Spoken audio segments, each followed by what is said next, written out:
I never believed life could collapse in the span of a heartbeat. People talk about betrayal as if it arrives slowly, in whispers, in shadows you can choose to ignore. But for me, it came like a blade drawn across my chest, sudden, cold, and merciless. That evening had begun simply enough. I left work early, the kind of small rebellion against routine I rarely allowed myself. In my hand, tucked neatly inside a white velvet box, was a silver bracelet I'd picked out days before. Nothing extravagant, just a delicate band with a tiny engraved clasp. I had imagined the look on her face when she saw it, how her eyes might soften the way they used to when we were younger, when I was still the man she wanted. The house was quiet when I pulled into the driveway. Too quiet for the hour. No clinking of dishes from the kitchen. No low hum of the television drifting through the living room. I remember noticing the curtains drawn tighter than usual. The porch light left off though dusk was settling in. Inside, the silence pressed against me.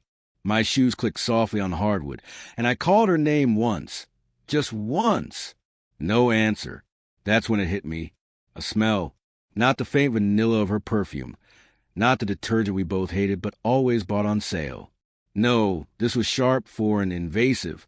A spice cologne that didn't belong in my house, in my marriage, in the air I breathed. My first thought was absurd. Maybe she had bought me a new fragrance, left it open somewhere as a surprise. But beneath that hopeful lie, dread crawled up my spine, rooting itself in my chest. I followed the sound then. Not footsteps, not voices, just muffled laughter. A low, throaty sound I recognized all too well. The laugh of a man who had shared beers with me, secrets with me, years of brotherhood with me. My best friend, Daniel. My heart hammered so violently it drowned out everything else. Each step toward the bedroom felt like walking across thin ice, the floor groaning, threatening to give way. I told myself I was imagining things, that when I opened the door, I'd see something innocent, stupid even, but the truth doesn't wait. It doesn't soften its edges for you. I pushed the door open. The scene that met me is carved into me forever. Her skin tangled in sheets I had chosen with her, her hair spilling over the pillow where I had rested my head countless nights. And him, Daniel, moving against it with the same casual arrogance he wore when he walked into a bar and knew the room belonged to him. They both froze, but not in shame, not even in fear. She looked at me with something like boredom, maybe annoyance that I had interrupted her pleasure. And him, he laughed. Not the warm, loyal laugh, my friend, but something crueler. He met my eyes as if daring me to fight him, to collapse, to break. Real men know how to please a woman, he said. The words didn't just cut. They hollowed me out. I felt them settle into the pit of my stomach, branding themselves deeper than any scar. The box slipped from my hand before I realized I'd dropped it. The bracelet spilled onto the hardwood with a sound that seemed to echo louder than their laughter, louder than my heartbeat. A sound that carried with it the death of 1,000 little moments. The first kiss, the vows, the nights of whispered plans about children we never had. I didn't rage. Not at first. No curses, no fists through walls. Just silence. A deep, cavernous silence that swallowed me whole. My chest felt like glass shattering inward, each breath slicing me apart. I couldn't move, couldn't scream, couldn't even cry. She smirked then, pulling the sheet lazily over her chest, as if I were some unwelcome guest in my own home. Daniel stayed where he was, utterly unashamed, the smell of his cologne thick in the room. I backed away. My hands trembled against the doorframe. But my voice, when it came, it was barely more than a whisper. What have I become? Neither of them answered. They didn't need to. The laughter returned behind me as I walked out, that spice cologne following like a curse. And with each step away from that room, I felt the life I had built, the man I thought I was, splinter and fall into pieces I wasn't sure I'd ever put back together.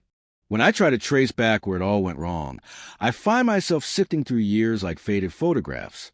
Corners curled, colors washed out, but still sharp enough to cut if I hold them too long. Betrayal doesn't happen in a single moment. Not really.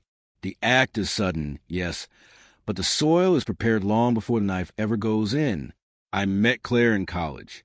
She was standing in line at a cafe on campus, arguing with the cashier about being overcharged for a muffin. I remember thinking her voice carried this electric conviction, as though even the smallest injustice couldn't go unchallenged in her world. When she turned and caught me watching, she smiled, and in that moment I was gone. That smile had gravity. It pulled me into her orbit, and I never once questioned whether I belonged there. Daniel was there too, of course. He always was. We'd known each other since childhood. We grew up in the same neighborhood, rode the same bikes down cracked sidewalks, got into trouble for sneaking into the corner store. If I had a scar, odds were Daniel had been there when it happened. He was more than a friend. He was my brother by choice, the one constant in a life full of change. The three of us became inseparable in those early years. Study sessions that turned into drinking nights, weekends where we drive out just to watch the stars. Looking back now, maybe I should have noticed how often Daniel's jokes drew laughter from her, how she leaned into him when she laughed. But at the time, I wore trust like armor, blind to the cracks it was already collecting. After graduation, life presented me with a choice. A job offer overseas, lucrative, exciting, the kind of leap that could have reshaped everything. But it would have meant leaving Claire behind. And at 22, love felt like the only currency that mattered. I turned it down. I stayed. Sacrifice became a quiet theme in my life. When she wanted to move into a bigger apartment but couldn't cover her share, I worked longer hours. When she lost her job, I sold the watch my father had given me for my 21st birthday, the one engraved with the words, "Time is earned, not given." I told myself objects didn't matter. People did. What was a watch compared to her smile? Marriage came soon after. A small ceremony, nothing extravagant. Daniel stood beside me as my best man, his hand heavy on my shoulder as I slipped the ring onto her finger. In the photos, he's grinning almost wider than I was. That picture still burns in my mind. The three of us frozen in a frame. The future already quietly laughing at me. The years blurred. I worked. I provided. I became steady, reliable, predictable. Words I thought were virtues, but which she slowly reshaped into insults. At dinners, she'd tease me for always ordering the same meal. At parties, she'd roll her eyes when I cut back on drinks, saying I was too careful. Her jabs always carried the lilt of a joke, but the sting lingered longer each time. Daniel was always around, more than I realized, dropping by when I stayed late at the office, offering to help her out with errands, house projects, even just keeping her company. Friends would raise their eyebrows, make little comments I brush aside. "You sure he doesn't have a thing for her?" They'd laugh. And I'd laugh too, shaking my head, convinced my trust was a badge of honor. But small things began to gnaw at me. The way she'd dress up more when he was coming over. The way his cologne sometimes lingered faintly in the living room, even when I hadn't seen him. Once, I caught a look between them, a flash of something unspoken, but I buried it beneath excuses. "You're paranoid." They'd never. Because how could they? He was my brother, and she was my wife. But loyalty, I've learned, can be a form of blindness. There were nights I'd come home late, shoulders aching, only to find her asleep on the couch, her phone face down on the table. Nights where I'd lie beside her, listening to her shallow breathing, and feel a gulf between us that no amount of sacrifice could bridge. Still, I held on, because that's who I was, the man who stayed, who gave, who forgave. The man who thought love was measured by how much of yourself you were willing to carve away. If I had been paying closer attention, I would have seen it, the erosion of who I was. Piece by piece, year by year, I became less a man and more shadow. The things that defined me, ambition, spontaneity, even joy, faded beneath the weight of obligation and the illusion of partnership. The symbols of my life gathered dust. The empty spot where my father's watch used to rest, now just a reminder of a debt that was never repaid. The wedding photo on the mantel, where Daniel's hand on my shoulder suddenly looked less like support and more like possession. The silver ring on my finger, growing heavier each year until it felt like a shackle. At the time, I told myself this was normal, that all marriages settle, that friendship could weather anything. I mistook erosion for stability, silence for peace. And so when I opened that bedroom door on that ordinary evening, when the smell of his cologne sliced through me like a blade, it wasn't just betrayal I walked in on. It was a revelation of every ignored warning, every red flag I had painted over with blind devotion. It was the moment I realized a man I used to be had been dying for years, and I was the one who killed him. I used to think there was dignity in silence, that if you held yourself still enough, calm enough, you could endure anything. But silence, I learned, isn't strength, it's suffocation. It's the sound of a man slowly burying himself alive. After the night I caught them, the house became less a home and more a mausoleum. Every wall seemed to whisper. Every object felt contaminated. The sheets reeked of cologne I couldn't scrub out, no matter how many times I washed them. The bracelet I bought lay unopened on the counter, its box dented from where it fell. I couldn't bring myself to throw it away. I couldn't give it to her either. So it just sat there, mocking me. We didn't talk about it, not at first. The next morning, she acted as if nothing had happened.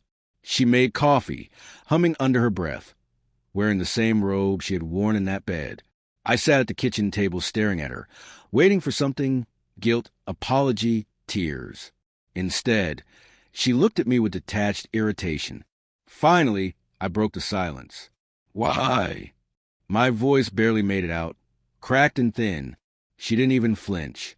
She took a sip of coffee, sighed, and said, "Because you stopped being a man a long time ago." I felt the words like stones hurled at my chest. Not enough. Never enough. That's what she meant. All my sacrifices, my loyalty, my devotion, they were invisible. I had built a life for her, for us, brick by brick, and she was telling me the foundation was worthless. Later that day, Daniel showed up, brazen, confident, as if betrayal had made him entitled to my house, my wife, my life. He smirked when he saw me, clapped me on the shoulder as if I were the intruder. "You were always too soft," he said, eyes glinting with triumph. She needed someone real. That word, real, burned me alive. I wanted to lunge at him, to drive my fist into his smug face, but my body betrayed me. I froze. My heart pounded, but my limbs wouldn't move. He knew it. She knew it. And in that moment, I was no longer a husband, no longer a man, just a hollow figure standing in the ruins of what used to be his life. It didn't stop there. Word spread fast. Our friends, our community. Some pretended sympathy, but their eyes betrayed the truth. Pity. They looked at me like I was less than. The man whose best friend stole his wife. The man too weak to stop it. I became a story whispered at parties, a cautionary tale no one dared speak to my face. Nights became unbearable. I couldn't sleep. I'd sit in the dark living room, staring at the bracelet, the wedding photo, the half-empty bottle of whiskey at my side. I traced the edges of the photo with my finger, her smile, his hand on my shoulder, and felt something inside me rot. Sometimes I'd pull off my wedding ring and just hold it, turning in my palm until metal felt hot, imagining it searing into my skin. The insomnia ate at me. The bottles multiplied. The man in the mirror grew hollow-eyed, his skin gray, his jaw slack. I stopped shaving, stopped caring. When I finally caught my reflection, I didn't recognize myself. I looked like someone already half dead. One night, I found myself parked outside Daniel's house. The steering wheel dug into my palms as I gripped it tighter, until the skin split and blood smeared across the leather. His car was in the driveway. Lights on. My chest heaved with the thought of storming inside, of burning it all down with a minute. The fantasies tasted metallic, like blood in my mouth. But I didn't move. I just sat there, knuckles raw, teeth grinding, every ounce of fury collapsing under the crushing weight of despair. And when I finally drove off, the shame of my own paralysis clung to me heavier than before. I thought about ending it more than once. Driving into a tree, swallowing a bottle of pills. Anything to silence the noise in my head.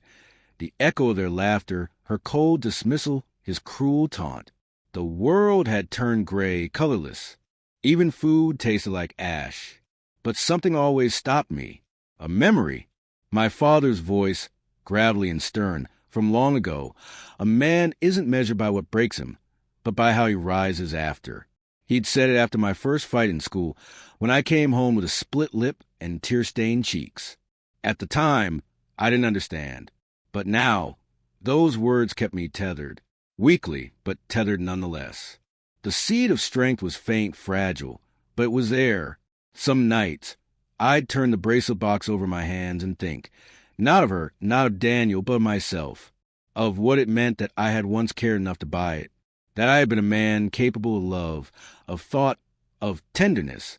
Maybe that man wasn't gone forever. Maybe he was buried, waiting. The breaking point came quietly. No explosions, no screaming matches. Just a duffel bag packed in silence. A cracked watch tucked inside.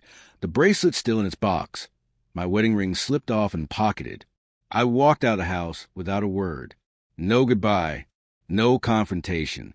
Just the sound of the door clicking shut behind me. And as I stepped into the night, the air colder than I expected, I whispered into the emptiness. If they wanted me broken, they'd soon learn broken things can cut the deepest. It wasn't revenge yet. It wasn't healing either. It was something in between, a promise to myself that I wasn't finished. Not yet. When I left that night, I didn't have a plan, just a bag, a half-broken watch, and a hollow chest that barely remembered how to beat. I drove until the roads grew unfamiliar, until the city lights dimmed into long stretches of empty highway. It felt as though I was fleeing a fire, smoke still clinging to me, though the only flames were the ones inside my skull. I ended up in a cabin 2 towns over, owned by an old co-worker who'd once said, "If you ever need to disappear, you know where the key is." I had laughed then, not realizing life would take him up on his generosity. The cabin smelled of cedar and dust, a place forgotten by time.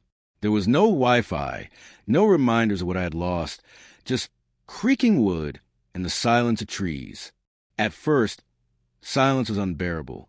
Without her voice, without his mockery, I was left alone with my thoughts. Nights stretched endlessly. I'd pour whiskey into a chipped mug, sit on the porch, and let the insects chant around me. The watch ticked faintly on the table beside me, every second a reminder that time was still moving, even when I wasn't. Days blurred. I barely ate, barely slept.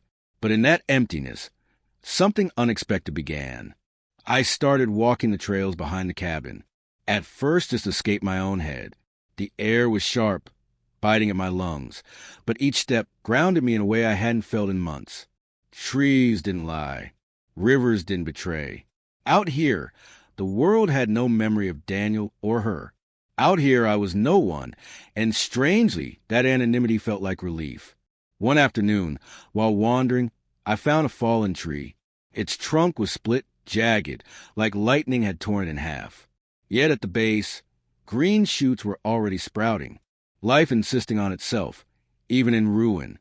I sat there for hours, staring, until tears spilled, silent, hot, unrelenting. That tree became a mirror, broken but not done. I stopped drinking after that. The bottles went into a trash bag I hauled out to the woods, burying them like the carcasses they were. The nights were still long, but I filled them differently. I began writing, scribbling in a battered notebook I found in the cabin. At first, just fragments, words like betrayal, silence, fire. Then memories, the bracelet, her laughter, Daniel's smirk. Eventually, whole sentences poured out, bleeding into pages. Writing was messy, painful, but it pulled poison from my chest. Weeks passed. My body changed before my eyes.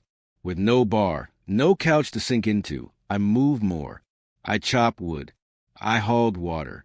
My shoulders hardened, my stomach flattened. I felt strength return, not the kind Daniel bragged about, not brute force, but something steadier. A man remade by solitude. Still loneliness clung. Some nights I'd sit by the fire, the bracelet box in my hands, and wonder if anyone would ever see me again. Not the humiliated man, but this new one. Once, I almost mailed it to her, along with the ring. But instead, I slid them both into my bag. Symbols of a life I had carried, yes, but also of a life I would one day redefine. Kindness arrived where I least expected it.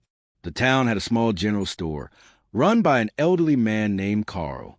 He noticed the first time I walked in, my unshaven face, my distant eyes, and didn't pry. He just nodded, rang up my groceries, and said, "Sometimes the woods are the best place to remember who you are." Simple words, but they struck deep. Someone saw me, not the failure, not the betrayed, but just a man trying. I started helping him unload shipments. At first, out of guilt for his bent back, then because it gave me purpose. He paid me with food, sometimes just conversation. One evening, he pressed an old pocket knife into my palm and said, "Tools matter more than weapons." I didn't understand then, but I kept it close. As the months stretched, I began to breathe again. Not fully, not without ache, but enough.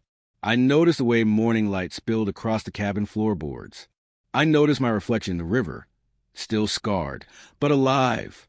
The emptiness had not swallowed me whole. And yet, healing does not erase memory. One night, I dreamed of them. Her laughter tangled with his voice, the phrase "real men" circling like a vulture. I woke sweating, fists clenched.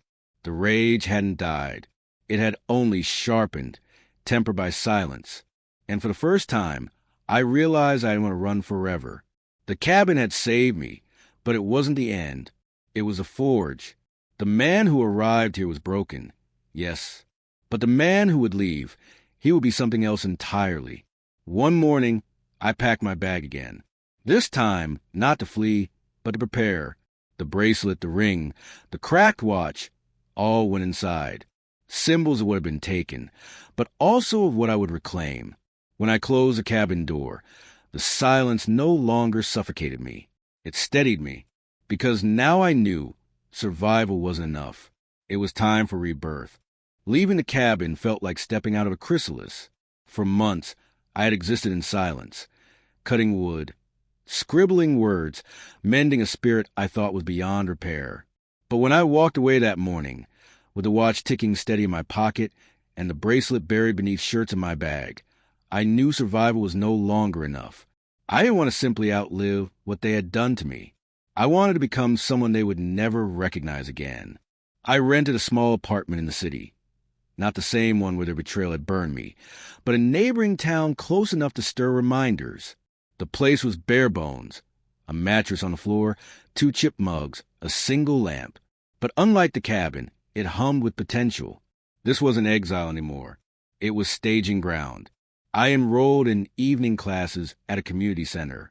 At first, computer literacy, then finance, then small business workshops. Sitting among strangers, I realized how much of myself I had abandoned in the marriage. I had let her dreams eclipse mine, let Daniel's charm make me question my worth. But as I learned to budget, to design, to market, skills I'd once assumed were beyond me, I felt the shape of a different life forming. The betrayal had hollowed me, but in that hollow space, there was room to build. I joined a gym, too. At first, the clang of weights and the smell of sweat churned my stomach. I thought of Daniel, broad, confident, the kind of man who sneered and called me weak. For weeks I stood in the corner, lifting in silence, invisible among men who looked like warriors. But something changed when I stopped comparing myself. The gym wasn't about them, it was about me. Each rep was defiance. Each drop of sweat was reclamation. Slowly, my reflection shifted. My frame hardened, my posture straightened. I no longer looked like prey. Still, the ghost followed. I couldn't pass a restaurant without remembering where she and I had eaten. I couldn't hear a laugh in a crowded bar without flinching at the echo of hers. So I began confronting the memories instead of avoiding them. On weekends, I revisited old haunts, not with bitterness, but with intent. I sat in the booth where we once celebrated anniversaries, alone, sipping coffee. I stood outside the jewelry shop where I'd bought a ring, hands in my pockets. Each time the weight lessened. These places no longer owned me. And then came the shift, the spark that turned healing into power. It happened by accident. One night, in the middle of sorting through old emails, I stumbled on a folder of messages between Daniel and me. Years of friendship, photos, plans, conversations. I scrolled with tightening throat, reading lines where he called me brother, where we'd sworn loyalty. The bile rose. But beneath the disgust, I realized something. Their affair wasn't new. Traces of it were buried here, in subtle remarks, in half-truths, in the nights he couldn't make it when we planned to meet. A seed of strategy planted itself. If they thought betrayal would erase me, they were wrong. I still had the one thing they underestimated: memory. I began piecing it all together. I mapped timelines. I gathered receipts. I printed photos from social media where shadows told truths. Daniel tagged at places my wife had also coincidentally visited. I even retrieved old phone bills, lining up late-night calls. Alone in my apartment, I spread the evidence across the floor like a detective reconstructing a crime scene. It wasn't about revenge alone. It was about clarity, about stripping away the gaslight haze they drowned me in. Each proof I uncovered felt like fuel. But power wasn't just about exposing them. It was about building a life they could never touch again. I launched a small online business, selling handcrafted wooden pieces I'd started making in the cabin. At first, sales trickled, but soon orders grew. I reinvested, learned marketing, built a brand. Strangers began leaving reviews. Honest craftsmanship. Feels like it was made with soul. Each word stitched me back together. I was no longer a man defined by loss. I was a man creating. People started noticing me differently, too. The gym regulars nodded in respect. In classes, others asked for my help. Even Carl, the old shopkeeper from the cabin town, came by one weekend, clapping me on the back and saying, "Knew you'd find your feet." I wasn't invisible anymore. I was becoming undeniable. Still, I carried the symbols.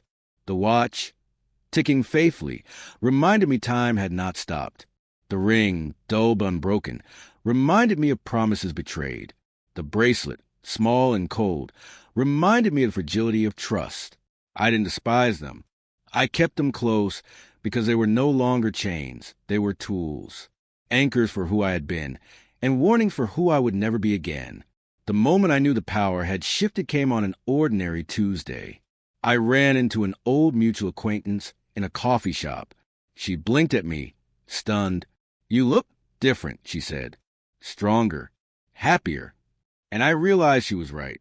The man who had once cowered in silence, who had drunk himself numb in a cabin, was gone.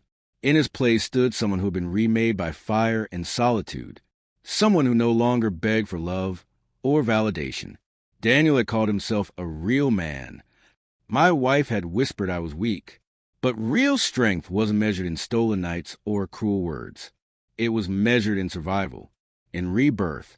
And now I was ready, not for revenge as they imagined it, loud, violent, reckless, but for something far more dangerous: exposure, justice, a reckoning built not from anger, but from clarity and truth. When I packed my bag again, it was with purpose. Laptop, files, the box of symbols. The pocket knife Carl had given me. Not weapons, tools. I looked in the mirror one last time before leaving. My reflection stared back, eyes steady, body strong, jaw set. I no longer saw the man they broke. I saw the man who would make them regret ever underestimating me. And so I stepped out, not as the exile, not as the victim, but as the storm. The day I returned to the city, the air felt heavier, denser, as though the streets themselves knew what was about to unfold. I walked among strangers, but every face I passed carried the shadow of familiarity. Reminders of a life I had abandoned, a life they thought they destroyed. My old neighborhood was almost unchanged. The bakery still smelled of warm bread. The corner bar still spilled laughter onto the street. The lamppost outside my old apartment still flickered with the same weary glow. But I was not the same man who had walked these streets last. I had come back to end it. The first confrontation was with her. I didn't announce it, didn't call ahead. I knocked. She opened the door, and the look on her face was a theater of emotions. Shock, guilt, anger, fear, all fighting for dominance. She had aged in the months since I left. Her eyes darted, her lips tightened. Behind her, I glimpsed the living room, our living room, though it no longer looked like mine. His jacket hung on the chair. His cologne lingered in the air like poison. "Can we talk?" I asked, calm, measured. She hesitated, then stepped aside. I walked in, placing my bag by the couch, and sat down. My hands didn't tremble. My voice didn't crack. I wasn't a man who had stumbled away in humiliation. She tried to speak first. Look, what happened? It wasn't. I cut her off gently, firmly. Don't. I didn't come for excuses. I came for truth. And then I laid it out. One by one, I spread the evidence on the table. Printouts, phone records, photos. Her face drained of color. She tried to stammer, to explain, to redirect. But the more she spoke, the smaller she seemed. For the first time in years, I wasn't the one defending myself. You gaslit me, I said softly. You told me I was weak, that I was nothing without you. But the truth is, you were the one who needed me to be small, because you were too afraid to face your own emptiness. Her lips parted, but no words came. I don't hate you, I continued. Not anymore. I pity you, because all you'll ever have is this: lies, deceit, the thrill of betrayal. And one day, when the thrill fades, you'll be left with nothing but yourself. And that will be the harshest punishment of all. I stood, collected the evidence, and left her sitting there in silence. She didn't follow. She didn't cry. She just stared hollow. That was the first piece of closure. The second confrontation was with him, Daniel. He was at the bar, laughing loud, surrounded by people who mistook arrogance for charisma. I watched him for a moment, unnoticed, before stepping forward. When his eyes found me, the laughter froze in his throat. His friends looked between us, sensing tension. Long time, I said, pulling out a chair across from him. He smirked, though unease flickered in his eyes. Didn't expect to see you here. I leaned forward. I'm sure you didn't. But I came to give you something you deserve. I placed a folder on the table. Inside, every shred of proof, every receipt, photo record, enough to strip his facade bare. His smirk faltered as he flipped through the pages. You think you can ruin me? He said, voice low. I shook my head. You already ruined yourself. I'm just holding up the mirror. His friends shifted uncomfortably, whispers passing between them. One by one, they rose and drifted away, until it was just him and me. The silence was deafening. You called me weak, I said, my voice steady as stone. You told me real men know how to please a woman. But tell me, Daniel, what kind of man builds his worth on betrayal? On stabbing his brother in the back? He slammed the folder shut, his hands trembling. But I didn't flinch. I'm not here for revenge, I continued. I don't need to fight you, because the truth is enough. The truth will rot your friendships, your reputation, your pride. And unlike you, I don't need to destroy someone else to feel whole. I've already rebuilt myself. I stood, leaving him with the evidence, with the weight of his own cowardice pressing down.